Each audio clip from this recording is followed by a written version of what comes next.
할렐루야. 예. 오늘은 모세오경의 마지막 신명기와 또 이제 여호수아에 대한 이야기를 오늘 나눠보고, 오늘 수요 예배를 통해서 나눠보고, 그리고 그 속에서 하나님께서 우리에게 무엇을 말씀하셨는가 한번 듣는 귀한 시간 되도록 하겠습니다. 모세오경은요, 똑같은 사건이 계속해서 겹치는 그 출애굽기, 레위기, 민수기, 신명기, 이거마다 계속 사건이 겹치는데 중요한 건 뭐냐? 민수기는 거의 숫자에 대한 이야기가 나오고, 레위기는 율법에 대한 이야기가 나오고, 또한 출애굽기와 민수기는 출애굽기는 거의 시내산에서 하나님의 율법을 받고 출발하는 데까지가 거의 출애굽기에 기록이 돼 있어요. 그럼 신명기는 뭐냐? 신명기는 쉽게 얘기하면 회고록입니다. 이스라엘 백성들이 애굽에서 나와서 가나안 땅까지, 가나안에 들어가기 전까지에 있었던, 모세가 지도자로 있었던 그 시기까지의 모든 일을 기록되는 것이, 그 시기에서 모세가 백성들에게 이전까지 그 1세대가 죽었잖아요. 그렇죠? 1세대가 죽었으니까 이제 새로운 2세대에게 1세대가 어떻게 살아왔고, 하나님께서 어떻게 하면서 출애굽이 시작됐으며, 출애굽 과정 속에 어떤 일이 있었으며, 결국 1세대가 왜 죽었고, 그리고 1세대가 하나님 앞에서 어떤 잘못을 저질렀고, 또 그래서 1세대는 들어가지 못하고 2세대가 요단강을 건너 가나안 땅에 들어가는 이 시점에서 과연 당신들은 1세대를 본받지 말고 어떻게 살아야 될 것이냐 하는 것에 대한 회고록이에요. 왜냐하면 이 당시만 해도 모세만 있고, 그리고 그 여호수아와 갈렙만이 살아있고, 나머지 세대는 다 죽어버렸어요. 그렇기 때문에 그 전에 있었던 역사적인 사실, 출애굽부터 이스라엘 백성들이 광야에서 가데스 바네아에서 일어난 사건까지 모르는 세대들이 너무 많다 이거죠. 그러니까 이 세대를 통해서 하나님께서 하나님의 말씀을 전함으로 말미암아 이스라엘 백성들이 어떻게 이제는 요단강을 건너 가나안 땅에 들어갈 것인가, 여기에 대한 이야기를 신명기를 통해서 해주고 있습니다. 그래서 1세대의 삶을 통하여 이제 2세대의 너희들의 삶은 1세대와 같은 삶을 살지 말고 변화해야 되고, 또 1세대가 가나안 땅의 정복에 실패한 것을 너희들이 본받아 되풀이하지 말라라고 하는 그런 당부가 담겨져 있는 게 신명기예요. 그래서 신명기 이야기를 성경을 읽어보면 출애굽기 내용이 계속 겹치는 것을 우리가 볼 수가 있는 거예요. 그러면 자 보세요. 모세가 왜 이렇게 신명기를 통해서 회고를, 한마디로 해서 유언장과 똑같습니다. 왜 이렇게 회고를 할까? 결국은 그거 하나입니다. 네 조상들의 삶을 너희들이 듣고 그것을 교훈과 거울로 삼으라, 이런 얘기거든요. 성경에 기록된 이야기는 성경에서 어떠한 일이 있었고 어떠한 역사적인 사건이 일어났나 이것을 아는 것이 중요한 것이 아니라, 성경을 우리가 기록됨으로 말미암아 하나님과의 관계 속에서 이랬을 때는 이런 문제가 발생되어지니 나는 이렇게 하면 안 되겠구나, 또 하나님께서 이런 자에게 복을 주시더라, 하나님이 이런 자를 기뻐하시더라, 하나님이 원하시는 것이 이런 것이더라 하는 것을 배워가며 그것을 내 거로 삼아 내가 주 안에서 변화되게 하는 것이 바로 성경에 기록된 목적임을 여러분 들으시기를 바랍니다. 그런데 모세는 이렇게 성경의 말씀을, 하나님의 말씀을 전하여 주고 죽는데, 출애굽기 34장 7절에 있는 말씀에 보면 뭐라고 기록되어 있냐면요, 이렇게 기록되어 있습니다. 모세가 죽을 때 나이 120세였으나 그의 눈이 흐리지 아니하였고 기력이 쇠하지 아니하였다.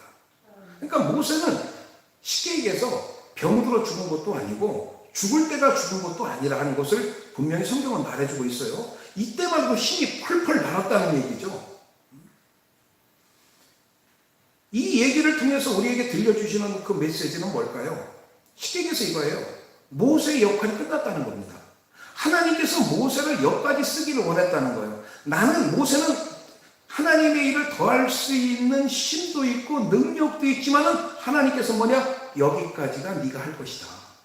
여기에 모세는 수긍하고 마지막까지 하나님의 말씀에 순종한 거예요. 한번 예수님 보세요.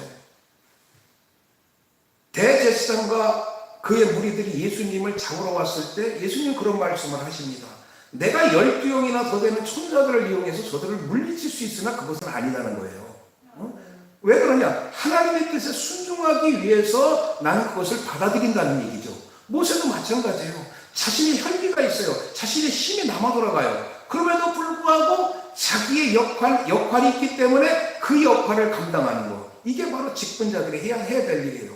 목사님, 저는 더 많은 것을 할 수 있습니다. 저는 교회를 위해서 이것도 할 수 있어요. 왜 나한테 이걸 안 시켜주십니까? 라고 하지 마세요. 왜냐? 사람마다 그 역할이 있어요. 목사는 목사의 역할이 있어요. 장로는 장로의 역할이 있어요. 집사는 집사의 역할이 있고, 권사는 권사의 역할이 있고, 사모는 사모의 역할이 있어요. 그 역할을 하는 거예요. 거기서 더 나가서는 안 되는 겁니다. 하나님께서 원하시는 것이 바로 그거예요. 우리의 삶 속에서 우리는 더 많은 것을 더 주님을 위해서 더 일할 수 있지만은 하나님께서는 뭐라고 얘기하시냐? 내가 너에게 주신 은혜대로만 하라는 얘기예요. 근데 우리는 하나님이 주신 은혜대로 일을 하는 것이 아니라 우리의 혈기대로 우리의 욕심대로 하나님의 일을 하다 보니까 자꾸 문제가 생기게 마련입니다. 그래서 여러분, 적당히 하라는 것이 아니라 하나님께서 주어진 분량만큼 나는 더 하고 싶지만은 여기까지 하라고 하면 여기까지 하는 거예요. 욕심을 부려서는 안 돼요. 어떤 분들은 그런 얘기예요. 주님의 일에 대한 욕심을 많이 가져라. 성경에 그런 얘기 없어요. 하나님의 일은요, 오히려 욕심을 비워야 돼요. 하나님이 시키는 데까지만 해야 되고 하나님이 원하시는 일을 해야 된다는 사실을 여러분 깨달으시길 바랍니다. 이 신명기를 통해서 우리에게 가르쳐 주신 건 이거예요. 하나님의 역사하심과 하나님의 일하심에 대하여 너희들은 전하는 것을 끊기지 말고 계속적으로 하나님의 말씀을 전하라는 것을 우리에게 보여주고 있죠. 왜냐하면 1세대의 삶을 전해준 것처럼 모세가 전해준 것처럼 우리에게도 그러한 어떤 삶을 우리에게 살아서 우리 자손들에게 내 이웃들에게 또 주님을 알지 못하는 자들에게 주의 복음을 전하는 것, 이것이 바로 우리에게 주어진 사명이고 이 복음이 계속적으로 우리 대에서 끊어지지 않고 계속적으로 이어지기를 주님의 이름으로 부탁드리겠습니다. 이러므로 말미암아 모세는 거기서 이 120세가 돼서 그가 죽고 지금까지도 모세의 무덤은 알려지지 않았어요. 왜 그러냐? 사람들이 모세의 무덤에 가서 경배할까. 그래서 모세의 무덤은 지금까지도 알려지지 않고 죽었다고만 경륜에 기록되어 있고 어디에만 묻혔다고 기록되어 있지 위치가 정확히 나와 있지 않아요. 그런데 아브라함은 어디다 묻혔어요? 막벨라굴에 묻혔다고 얘기를 하죠. 그죠? 그런 위치가 있는데 모세만큼은 그 위치에 대해서는 정확히 이야기를 하지 않고 있는 것은 뭐냐? 모세는 끝까지 하나님과 함께하는 삶을 살았다는 사실을 여러분 기억하시기를 주의 이름으로 부탁드리면서 우리도 하나님과 함께하는 하나님과 동행하는 또 내 자신을 위한 것이 아니라 주님을 위한 삶이 되시기를 주의 이름으로 부탁드리겠습니다. 자, 여호수아로 이제 넘어갑니다. 여호수아를 보면서 여호수아의 1장 5절에 있는 말씀에 보면 하나님께서 여호수아에게 하신 말씀이 뭐냐? 내 평생에 너를 능히 대적할 자 없으리니 내가 모세와 함께 있는 것 같이 너와 함께 있을 것이라. 자, 우리는 그걸 한번 봅시다. 모세가 왜 이렇게 능력이 있는 종이 되었는가? 모세는요, 애굽에 왕자로 있었을 때가 있었어요. 그렇죠? 왕자로서의 삶을 살지만은 그러나 모세는 왕자지만은 능력이 없었어요. 애굽인 한 사람 죽인 것 때문에 모세는 애굽에서 쫓기는 신세가 된 걸 보면 왕권을 가진 왕자의 신분을 가진 자가 백성 하나 그 당시만 해도 백성 하나 죽이는 게 그렇게 큰일이 아니잖아요. 그렇죠? 왕권을 가진 사람은 그만한 능력이 있는데 그 한 사람 간역자를 한 사람 죽인 것 때문에 모세는 평생 피해되는 사람이 되었어요. 그러니 모세가 왕자의 권한을 갖고 있고 왕자의 자격을 갖고 있었지만은 그러나 그 왕자의 권한과 왕자의 자격이 모세를 모세로 만들지 못했어요. 그리고 모세는 도망갔습니다. 그리고 40년 동안 광야에서 양치는 자의 역할을 했어요. 그때도 모세는요, 한낱 양치는 늙은 목동에 불과했어요. 그런데 모세가 되게 했던 가장 큰 이유는 뭐냐? 하나님이 그와 함께 할 때 모세가 모세 되었다는 사실을 깨달으시길 바랍니다. 근데 우리는 사람들은요, 모세라는 사람 자체에 굉장히 관심을 두는데, 우리가 더 관심을 주는 것은 하나님이 함께한 모세라는 것에, 하나님이 함께했다는 것에 먼저 여러분 초점을 맞추시기를 주의 이름으로 부탁드립니다. 그래서 여호수아 1장 5절에게도 여호수아에게도 하나님이 그런 말씀을 하시는 거예요. 내 평생에 너를 등에 대적할 자 없으리니 내가 모세와 함께 있었던 것 같이, 누구와 함께? 모세와 함께 있었던 것 같이 너와 함께 있으리라. 다시 말해서 하나님이 이렇게 말씀하시는 거예요. 모세에게 왜 대적할 자가 없는 줄 알았느냐? 왜 모세에게 애굽인들이 굴복한 줄 알았냐? 그가 힘있고 능히 있어 그런 것이 아니요, 내가 그와 모세와 함께 했기 때문이야. 그러니 이제는 내가 너와 함께 할 것이요, 그러니 너도 너에게도 네 평생에 너를 대적할 자가 없을 것이라고 하나님이 이야기를 하고 있다는 사실을 우리 분명히 드려야 됩니다. 그러니 여러분으로서의 하나님의 일을 하는 것이 아니라 하나님이 함께하는 자로서 하나님의 일을 해야 돼요. 그리고 우리가 이 세상을 살아가는데 내 이름으로, 소용석이라는 이름으로 우리가 저는 살아가는 것이 아니라 하나님이 함께하는 자라고 하는, 하나님이 동행하는 자로서 우리는 삶을 살아야 될 줄 믿으시기를 주의 이름으로 부탁드립니다. 마태복음에 보면 하나님께서 예수님을 이 땅에 보내주셨을 때 그 이름을 예수라. 그는 우리의 모든 죄 가운데서 우리를 깨끗게 할 자이시민이라고 말씀하셨어요. 자, 그런데 그 다음에 뭐라고 기록되어 있냐? 하나님께서 그 이름을, 또 다른 이름을 주었는데 뭐냐? 임마누엘이라고 해라. 하나님이 우리와 함께 하실 것이다. 그러니까 임마누엘이라는 단어는 예수님 다음에 임마누엘이라는 단어가 나오는데, 그럼 임마누엘을 위해서 예수님이 오신 거예요. 그러니까 예수님이 이 땅에 오신 이유는 하나님이 우리와 함께 할 수 있는 명분을 갖기 위해서 예수 그리스도를 보내주셨음을 믿으시길 바랍니다. 분명한 명분이 있어야 될 거예요. 죄인인데 하나님은 어떠신 분이에요? 하나님은 거룩하신 분입니다. 하나님은 거룩하시기 때문에 죄인과 하나님은 동행할 수 없어요. 죄와 하나님은 같이 갈 수가 없어요. 죄와 하나님과의 관계는 여러분 철길처럼 서로 평행으로 해가지고 서로가 함께 할 수 없는 그런 관계 속으로 갈 수밖에 없지만은, 그러나 예수님께서 우리의 죄를 사하심으로 말미암아 우리가 하나님이 우리에게 다가올 수 있는 길을 열어주신 거예요. 율법을, 이스라엘 백성들에게 율법을 주신 목적이 뭐예요? 레위기에 있는 말씀해 보니 내가 거룩하니 너희도 거룩하라. 쉽게 얘기해서 하나님이 너희와 함께할 수 있도록, 함께할 수 있는 명분을 너희들이 만들어라 이거예요. 하나님께서는 이스라엘 백성들에게 율법을 주시면서 율법 안에서 하나님이 거룩한 것처럼 너희도 거룩하게 살아라는 얘기는, 그건 단순히 야 너 거룩하게 살아 그게 뭐하는겨, 이게 아니라 하나님이 그들과 함께 할 수 있는 근거를 마련하라는 얘기예요. 그렇잖아요. 누군가 나를 사랑해 주기를 원하는 것보다 내가 그 사람에게 사랑받을 수 있는 근거를 마련해 줘야 돼요. 나는 저 사람을 왜 사랑하느냐? 사랑할 수 있는 근거가 있어요. 저는 내 아내이기 때문에 유기철을 사랑하는 거지, 다른 사람 같으면 사랑하지 않아요.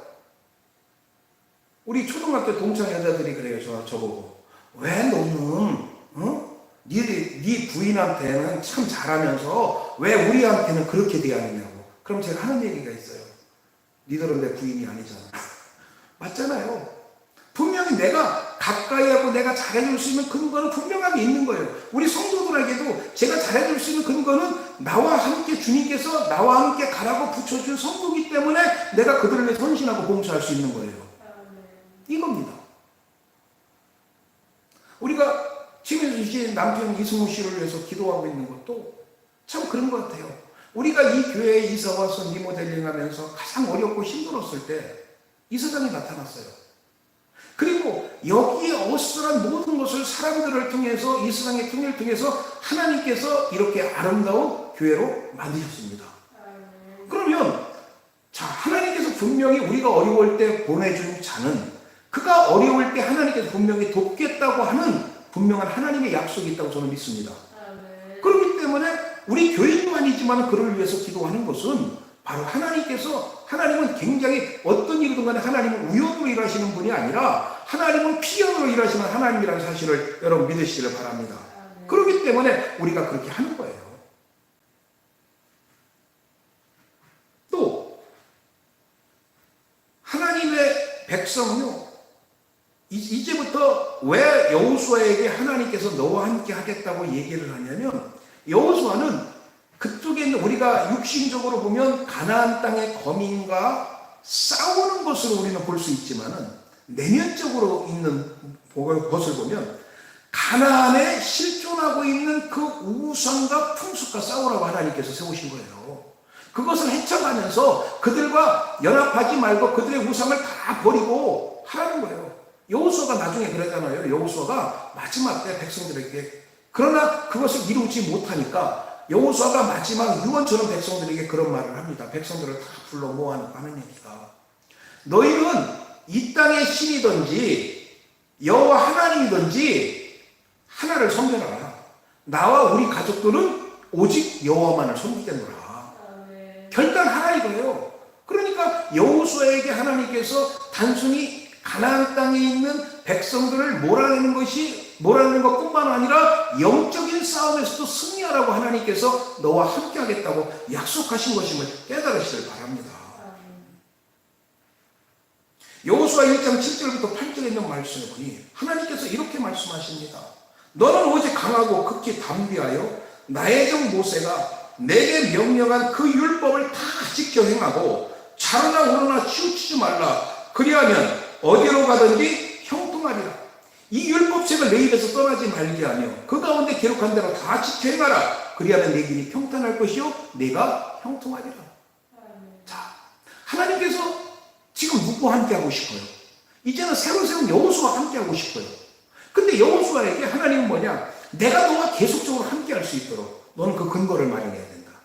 내가 너와 함께 할 수 있도록, 내가 너를 도울 수 있도록 너는 그것을 마련해야 된다. 그건 뭐냐? 나의 말씀을 가지고 살아가라. 좌로나 우로나 치우치지 말라. 그리고 내가 너에게 준 말씀, 이 율법책을 쥐하러 그것을 묵상하여 그것이 너가 인도하는 대로 네가 그대로 행하라. 이렇게 말씀하십니다. 이건 하나님이 주신 메시지예요. 그에게, 그러니까 우리가 하나님께서 우리에게 성경 말씀을 주었던 이유는, 성경 말씀을 준 것은, 야, 이웃을 사랑하라. 단순히 이웃을 사랑하는 것으로 하나님께서는 야 됐다 이게 아니라, 이웃을 사랑함으로 하나님께서 나와 함께 하시는 근거를 마련하고 나에게 복줄 근거를 마련하는 거예요. 쉬지 말고 기도하라는 얘기는 하나님께서 나에게 복을 주고 나를 인도할 수 있는 근거를 마련하기 위함이에요. 항상 감사하라. 여러분 하나님 믿는 사람 다 감사야. 여러분 이렇게 단순하게 생각하지 마세요. 하나님은요 우리들에게 뭔가를 할 수 있는 근거를 마련하고 복주기 위해서 하나님은 굉장히 힘쓰는 분이에요. 여호수아에게도 지금 그러잖아요. 여호수아에게도 지금 하나님께서 하시는 말씀이 무슨 얘기냐? 너 강하고 담대해. 그리고 내 종 모세가 내게 명령한 그 율법을 다 지켜 행해. 그리고 좌로나 우로나 치우치지 말어. 그리하면 어디로 가든지 네가 형통할 거야. 또 뭔 줄 알아? 내게 준 율법책 있지? 이것을 네 입에서 떠나지 말게 해요. 그리고 그것을 쥐하러 묵상이야. 아침 저녁으로. 아니 가나안 땅에 가는데 거기 있는 거민들하고 싸워야 되는데 수많은 적군이 있는데, 야, 넌 지금부터 다른 거 하지 마라. 백성들을 다 군사적으로 훈련을 시켜. 그리고 이 사람들이 싸울 수 있는 사람들로 만들어서 적벌과 싸워서 내가 너에게 명령한 거 다 이뤄. 이렇게 얘기하지 않았어요. 가장 중요한 게 뭐냐? 이 율법책을 내 입에 떠나지 말게 하며. 이거요. 모세가 내가 명한 것을 너는 그것을 듣고서 좌로나 우로나 치우치지 말라고 지금 그렇게 말씀하시는 거예요. 쉽게 얘기해서 하나님은 뭐냐? 네가 가나안 땅에 정복하라는데 우선 조건은 내가 너와 함께 해야 된다는 거예요. 하나님이 우리와 함께 한다는 거예요. 우리가 어떤 일을 할 때 우리에게 능력 있느냐 없느냐 이게 문제가 되는 것이 아니라 여호수아가 능력 있는 것이 아니라 하나님이 함께 있기 때문에, 모세가 능력 있는 것이 아니라 하나님이 함께 있기 때문에 능력 있다는 사실을 여러분 믿으시기를 바랍니다. 또 백성들도 이런 요구를 해요. 여호수아 1장 17절의 말씀을 보니 우리는 범사에 모세에게 순종한 것 같이 당신에게 순종하려니와 오직 당신의 하나님 여호와께서 모세와 함께 계심 같이 당신과 함께 계시기를 원하나이다. 그러니까 백성들도 이거예요. 나는 당신은 우리에게 먹을 거, 이런 거, 좋은 거, 입을 거, 이런 주는 그런 우리는 지도자가 되는 게 아니에요. 우리도 알고 있어요. 모세라는 사람이 능력 있는 사람이고 가문이 좋은 사람이 아니라 하나님이 함께한 사람이었기 때문에 우리를 40년간 이끌고 이곳에 왔다는 걸 우리가 알고 있습니다. 그러니 우리가 요구하는 것, 당신에게 요구하는 것 필요 없어요. 하나님이 모세와 함께 하신 하나님이 당신과 함께 한다면 우리는 100% 당신을 지지할 것입니다. 이 얘기입니다. 이들도 알고 있거든요. 이전까지의 40년의 광야 생활을 통해서 가장 필요한 것이 무엇이고 어떤 일을 해야 될 것인가를 이들은 알고 있는 거예요. 과연 우리 교회에 가장 필요한 것이 무엇입니까? 여러분들에게 가장 필요한 것이 무엇입니까? 어떤 사람은 물질이 필요할 수 있어요. 어떤 사람은 질병의 치유함을 원하는 그런 가정이 있을 수 있습니다. 그러나 그것보다 더 중요한 것은 하나님이 함께하는 가정이 되어야 돼요. 하나님이 함께하는 교회가 되어야 돼요. 응? 여러분이 하나님과 함께하는 성도가 되어야 될 줄 믿으시기를 바랍니다. 하나님이 함께한다는 거, 이거 굉장히 중요한 사실입니다.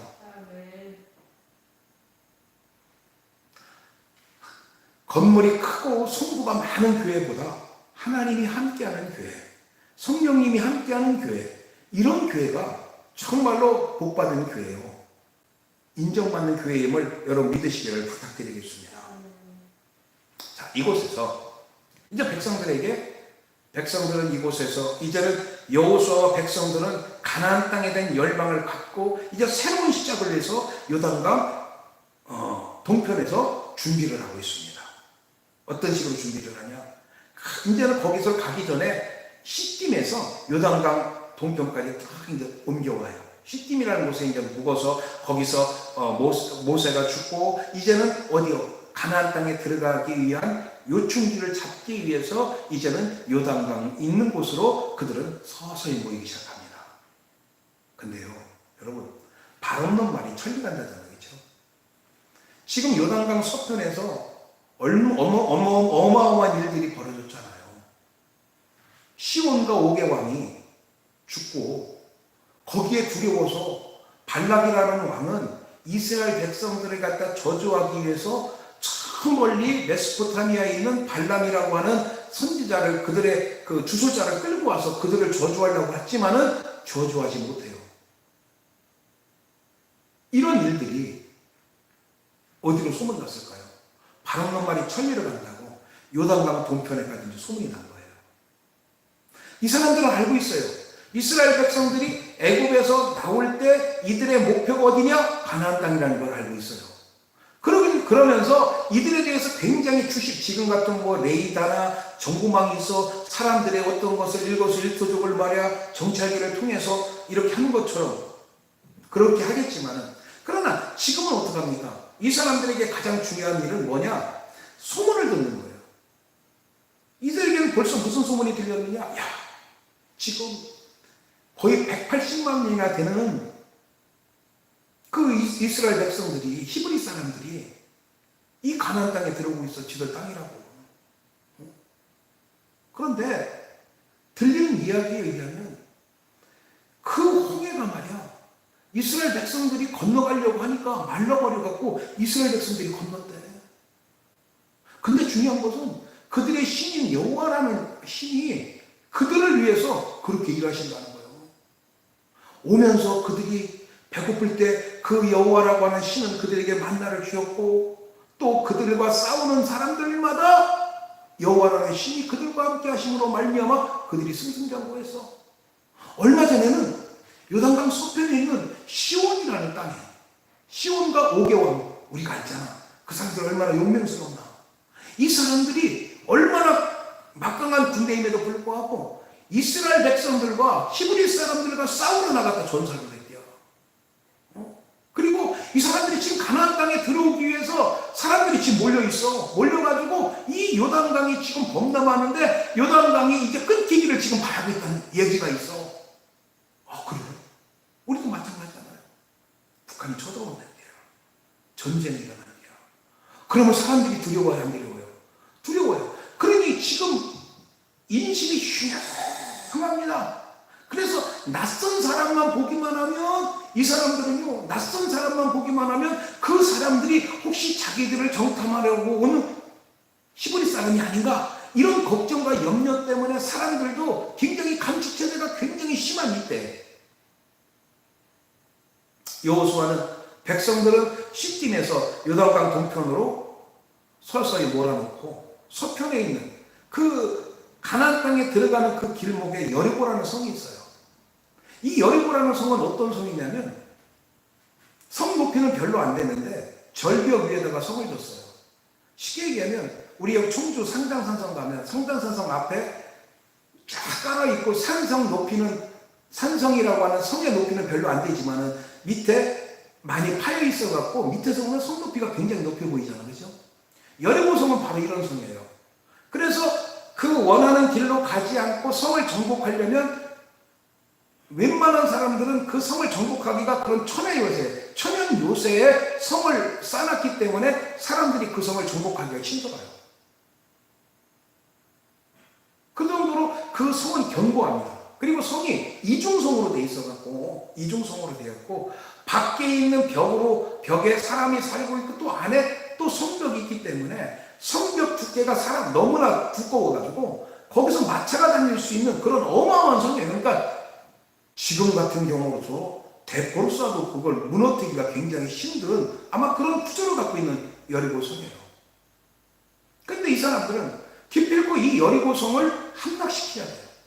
이 여리고성을 함락시키지 않고 여리고성을 갖다가 무너뜨리지 않고는 가나안 땅에 들어갈 수 없는 길목에 처해져 있기 때문에 이 여리고성을 무너뜨리냐 무너뜨리지 않느냐가 이들에 있어서의 가장 큰 숙제예요. 그래서 여호수아는 사람들을 시켜 2명의 정탐꾼을 보냅니다. 왜? 많이 보내면 사람 눈에 뜰까 봐. 근데요, 새로운 사람이 나타났어요. 새로운 사람이 딱 나타나니까 이 사람들이 딱 보니 이방인이야. 그래서 저 사람들 히브리 사람 같아. 그래서 그것을 발견한 사람이 관청에다 신고를 합니다. 아무래도 히브리 사람이 정탐을 하러 온 것 같아요. 자, 어떻게 됐을까요? 비상에 걸렸겠죠. 왜? 분명히 오긴 오는데 언제 올까 했는데 벌써 정탐꾼이 들어왔다고 하니 이 정탐꾼에게 자신의 모든 것을 노출을 한다 그러면 이들은 질 수밖에 없는 거니 이 사람들을 잡아들여야 돼요. 근데 사람들이 가장 많이 피하는 게 어디예요? 사람 많은 곳으로 피해야 될 거 아니에요. 그러면 어디로 피하겠어요? 옛날에는 지금 같은 뭐 게임방이나 뭐가 있어도 옛날 같은데 영화 같은데 보면 사람들이 가장 많이 붐비는 데가 어디예요? 술집이에요. 그러니 술집으로 피합니다. 근데 거기는 누가 있는 곳이냐? 기생 라합이 있는 곳이에요. 어떤 사람들은 이 기생 라합에 대해서 성경에서, 왜냐하면 라합은요 예수님의 족보에 등장하는 여인이에요. 그런데 예수님의 족보에 기생이 등장하는 걸 갖다가 싫어했던 어떤 사람들은, 보수적인 사람들은 뭐라고 얘기했냐? 이 사람은 기생 라합이 아니라 여관집 주인이었다, 이렇게 얘기를 하는데 그냥 성경 그대로 보자고요. 성경 그대로 우리가 미워할 필요 없어요. 성경은 그냥 있는 대로 보는 거예요. 유다가 자기의 며느리 다말을 범했을 때 그걸 미워하지 않았잖아요. 그냥 있는 그대로를 기록했잖아요. 성경은 우리에게 뭔가 숨기려고 하는 것이 아닙니다. 그대로 기록하는 거예요. 근데 기록할 의미가 있습니다. 여기 기생 라합이 등장을 하게 되죠. 기생 라합이 등장을 하게 되어지는데, 자, 여기서 자신들 숨겨 기생 라합의 그 집에 이렇게 숨겼는데, 이 기생이라고 하는 것은 몸을 파는 여자예요. 지금으로 얘기하면 사창가에 있는 여자라고 우리가 이야기할 수 있어요. 그런데 중요한 건 뭐냐? 자, 왜 하나님은 이 기생 라합을 통해서 하나님이 역사하셨을까? 왜 이 기생 라합은 히브리 사람 정탐꾼을 숨겨줬을까? 여기는 굉장히 큰 뜻이 숨어져 있어요. 우리는 그렇게 생각해요. 예수님께서 창기의 집에 그리고 세리의 집에 들어갔을 때 바리새인이나 율법사들이 예수님의 뭐라 그랬냐면 어떻게 예수님께서 세리와 창기 부정한 사람과 같이 있을 수 있느냐 하고 예수님에 대해서 의구심을 자아낸 적이 있잖아요. 성경에 보면. 근데 예수님은 뭐래요? 나는 죄인을 부르러 온 거지 의인을 부르러 온 것이 아니다. 병든 자에게 의인이 필요한 것이지 건강한 자에게는 의인이 필요가 없다. 이렇게 말씀하셨어요. 이 말씀을 통해서 하나님의 구원의 계획은요, 우리가 창세기부터도 보면 창세기에서 그 고기 사건이 어떻게 벌어졌냐면 이스라엘 백성들에게 속하여 있는 사람들을 통해서 불만이 나온 것이 아니라 이스라엘을 따라온 이방 민족을 통해서 그런 불만이 나왔어요. 그렇죠? 그 얘기는 무슨 얘기냐? 하나님은요, 이스라엘 백성들만 구하는 것이 아니라 하나님을 믿는 모든 사람들을 하나님은 인정해 준다 이거예요. 여기서 마찬가지로 기생 나왔고 비록 이 사람이 기생으로 살았지만은 그러나 예수 그리스도로 그러니까 하나님에 대한 믿음을 가지고 이 사람이 하는 겁니다. 자, 여호수아 2장 10절에 있는 말씀을 보니까 기생 라합이 이들을 도와준 이유에 대해서 이렇게 얘기를 하고 있습니다.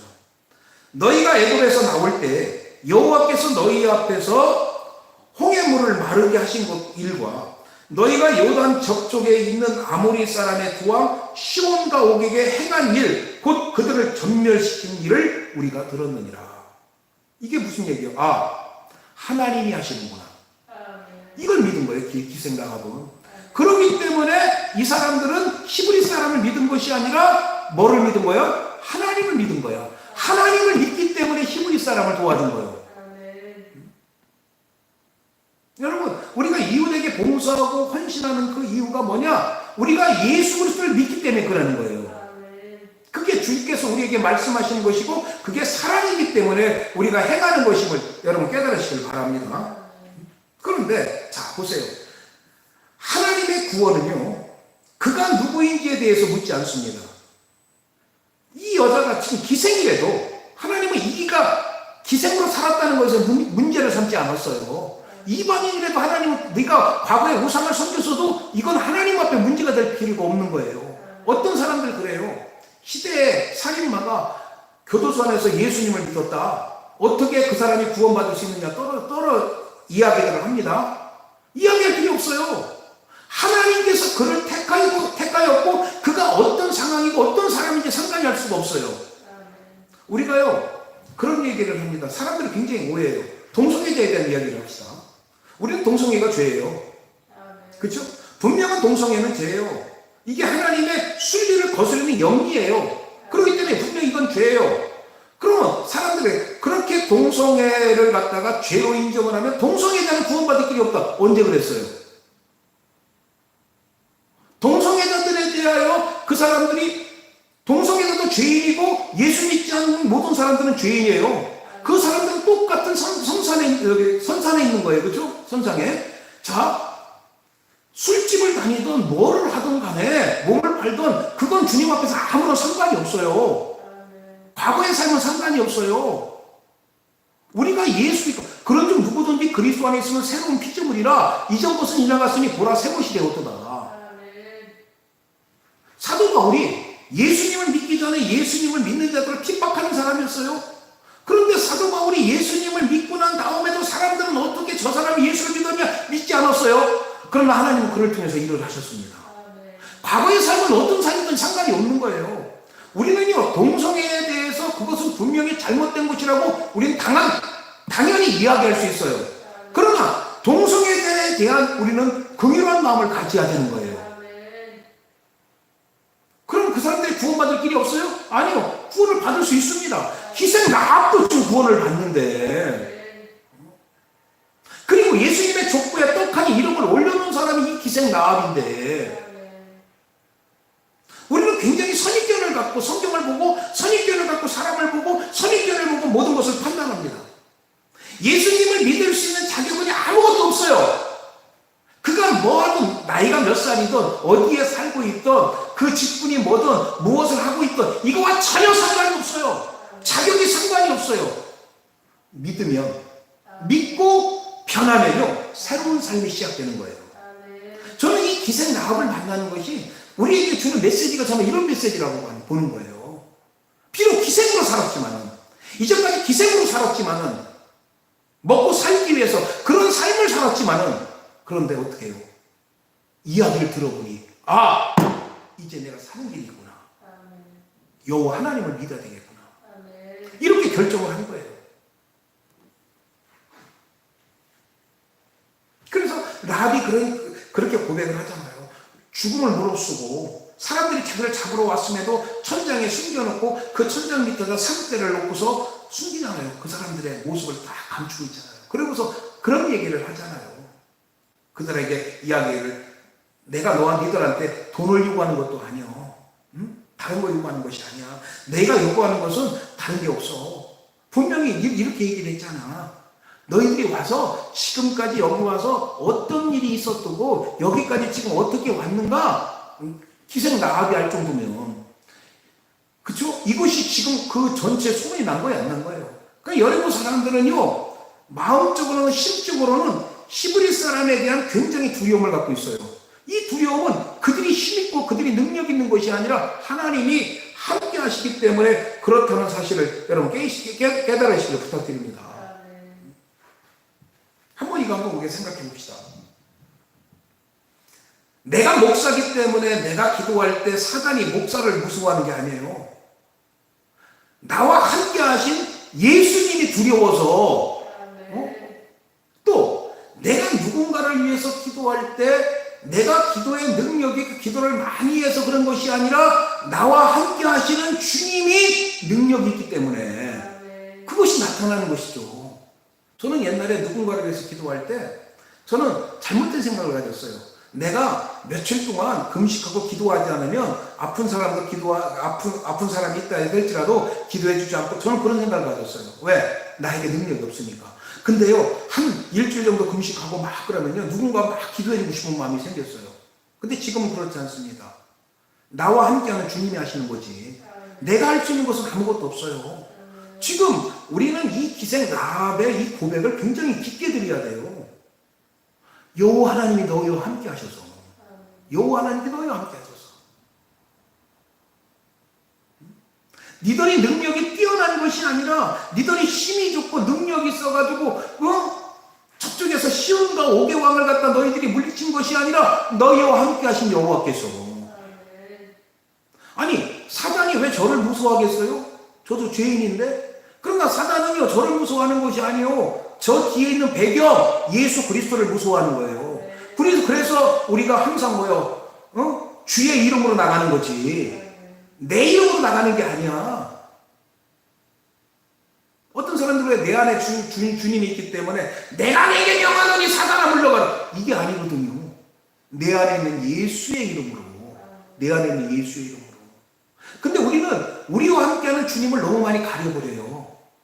근데 여호수아에게도 분명히 하나님께서도 아까도 얘기했다시피 뭐라 그러냐, 내가 모세와 함께 했던 것처럼. 그래서 모세의 힘의 근원이 누구한테 있다는 거예요? 하나님에게 있다는 거 분명히 하나님이 밝히는 거예요. 그리고 여호수아에게도 내가 모세와 함께한 것처럼 너와 함께 있어. 백성들도 아는 거예요. 모세가 능력이 있기 때문에 모세가 없으니까 우리가 쓰러지는 게 아니요, 우리를 여기까지 인도하신 분은 누구였어? 여호와 하나님이었어. 그러니까 백성들이 여호수아에게 이야기하는 것이 무엇이냐? 하나님이 모세와 함께한 것처럼 이렇게 얘기를 합니다. 우리가 능력 있는 사람이 아니에요. 하나님이 우리와 함께 하신다는 사실 여러분 깨달으시기를 주의 이름으로 부탁드리겠습니다. 하나님이 우리를 도우실 때 우리는 뭐든 할 수 있기 때문에 우리는 우리 자신에 대하여 자랑하지 마시기를 부탁드립니다. 어떤 분들이 가끔 저한테 와서 그런 얘기해요. 자신에게 능력이 있어갖고 사람들이 병자들이 너무 많이 와서 내가 까짓 거 막 기도해주고 막 고치고 막 그런다는 거야.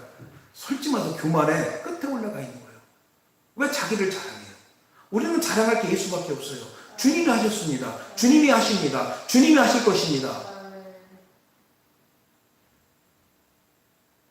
어떤 사람들 그런 얘기 하잖아요. 우리가 이곳에 이전하기 전에 기도를 많이 해서. 아니에요. 우리 기도와는 상관이 없이 하나님이 일하신 거예요. 하나님이 사람을 붙여주신 것이고, 하나님이 그들의 마음을 역사해 주신 것이고, 하나님이 필요한 물질 주신 것이고, 이 모든 것이 하나님이 하신 작품이라는 사실을 저는 사람들에게 그런 얘기를 하고 싶어요.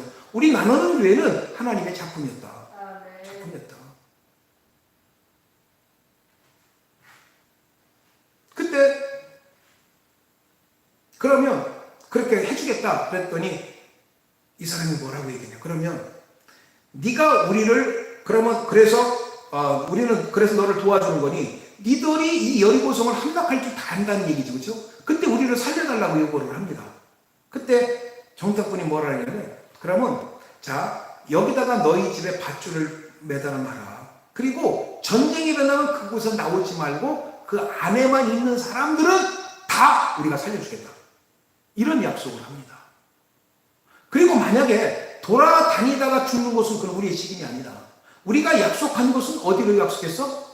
붉은 줄을 맨 그 집안에 있는 사람들의 한해서만 살려줄 것이다.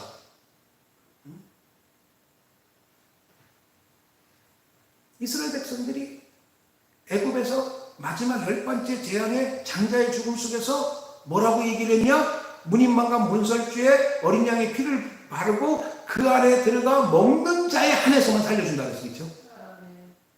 이스라엘 백성들이라도 그걸 지키지 않으면 어떻게 됐을까요? 죽었겠죠. 백성이기 때문에 살린 것이 아니라 약속이 있는 자에게만 살아난 거예요. 내가요 교회를 다니기 때문에 하나님이 나를 구원하는 것이 아니라 하나님의 약속인 예수를 내가 믿기 때문에 하나님이 나를 구원하시는 거예요. 그래서 저는 그런 얘기를 해요. 오해하지 마세요. 교회에 다니는 거하고 예수 믿는 거하고는 분명히 다릅니다. 교회에 다니는 것이 신앙생활 있는 것이 아니라 예수 그리스도를 증거하고 믿는 자에게 하나님의 역사하심이 나타난다는 사실을 믿으시길 바랍니다. 그래서 창문에 붉은 줄을 달고 그 안에 들어있는 사람들만은 살리겠다. 범위가 있어요. 그래서 하나님도 그랬잖아요. 예수 그리스도를 믿기만 하면 너와 네 집이 구원을 얻으리라. 예수 안에 있는 자들, 그 사람이 구원을 얻는 거예요. 교회를 위해서 많이 헌신한 사람? 그것이 아닙니다. 자, 보세요. 하나님은 굉장히 근거의 하나님이에요. 근거예요. 하나님은 뭔가를 주기를 원합니다. 하나님은 우리에게 복을 주기를 원해요. 그래서 하나님은 명분을 만듭니다. 하나님이 우리와 함께하기 위해서, 여호수아와 함께하기 위해서 하나님은 분명히 근거를 마련합니다. 무슨 근거를 마련합니까? 이 율법책을 내 입에서 떠나지 말게 하며. 근거를 마련해요. 우리에게 하나님 근거를 마련합니다. 주 예수를 믿으라. 그렇죠? 그러면 구원을 얻으리라. 자, 예수님이 이런 얘기를 해요. 어느 포도원의 주인이 밖에 나가서 포도원에 일할 수 있는 일꾼들을 보다가 아침 일찍 사람들을 데리고 갑니다. 그리고 또 나왔더니 사람들이 일거리 없어 노는 사람들이 있어요. 그 사람들 또 데리고 가요. 6시까지 일인데 5시까지 그 짓을 해요. 자, 그러면 이 포도원 주인은 일을 시키기 위한 사람이 필요한 거예요? 하루 일당을 주기 위해서 명분이 필요한 거예요? 명분이 필요한 거예요. 하나님이 왜 우리들에게 자꾸 예수 그리스도를 증거하고 예수를 믿게 만드느냐? 하나님은 우리를 구원할 수 있는 명분이 필요한 거예요. 이것이 우리에 대한 하나님의 사랑입니다. 하나님이 여호수아에게 이런 얘기를 하잖아요. 내가 너와 함께 할 것이다. 모세와 함께처럼. 백성들도 마찬가지잖아요. 하나님이 모세가 함께한 것처럼 하나님이 당신과만 함께하면 우리는 오케이다 이거예요. 더 이상 필요가 없잖아요. 그리고 마지막으로 오늘 말씀에서 마지막으로 짚고 넘어갈 것은 그거예요. 자, 하나님의 구원의 계획은 누구에게나 있다. 이거 분명히 알으시기 바랍니다. 우리는 사람을 판단하지 마세요. 교회가요, 좀 허름한 사람 오면 아우 저런 사람 왜 왔어? 이런 생각하지 말고 우리는 사람에 대하여 이야기하지 맙시다. 교회는 잘나고 똑똑하고 좋은 사람들만 오는 곳이 아니라 허름한 옷을 입고 올 수도 있고 냄새나는 옷을 입고 올 수도 있고 술 냄새 풍기면서 들어올 수 있어요. 꼭 사람에 대해서 우리 교회는 이런 사람이 오는 것이 아니라 하나님께서 원하시는 자는 누구나 올 수가 있습니다. 거기에 대한 우리의 마음의 문이 열려져야 돼요. 기생 라합이요? 이거 보수적인 사람한테는 인정을 못해줘. 술집 여자가 교회 나와. 저거 사창가 있는 여자가 교회 나와. 아, 우리 교회도 문 닫아야 돼. 이런 얘기 하는 것은요, 옛날 사람이에요. 그것은 신앙생활 잘못하고 있는 거예요. 하나님의 구원의 계획은요, 술 먹고 쓰러진 자에게도 구원의 계획이 있는 것이고, 그렇죠? 죽다 살아난 자에게도 하나님의 구원의 계획이 있는 것이고, 누구에게나 하나님의 구원의 계획이 있다는 사실을 믿고 항상 그 모든 것을 받아들이는 여러분이 되시기를 주님의 이름으로 축원합니다. 기도하겠습니다.